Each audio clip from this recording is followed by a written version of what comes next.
Sino-sino po ba yung mga tinatawag nating project employees? Meron na akong actual case na nabasa kung saan ang mga mananahe ay kinikilalang project-based employees. Mga mananahe. Pangalawa, meron na isang actual case kung saan ang isang call center agent ay kinilala ng korte bilang isang project-based employee na na-hired for a particular or specific project ng isang BPO company. Pangatlo, ito, in most cases talaga, sa construction industry, ang mga construction workers ay kinukonsiderang project-based employees. So far, yun pa lang yung mga nabasa ko.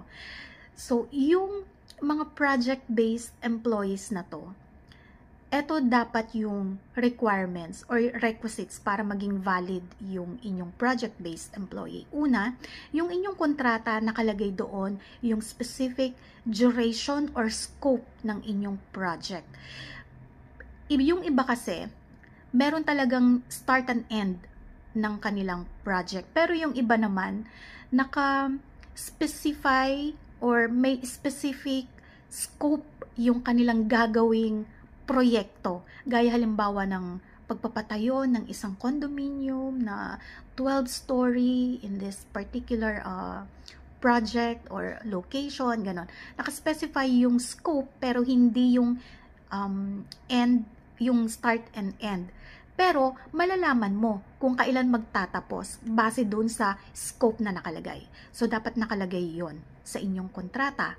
Pangalawa, dapat na ipaintindi sa inyo na kayo ay project-based employee.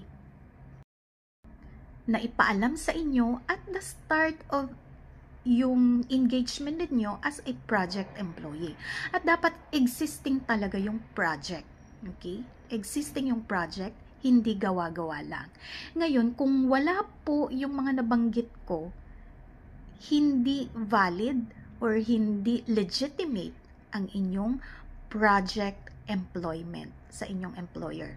So, kung hindi valid, hindi legitimate ang inyong project-based employment, anong mangyayari?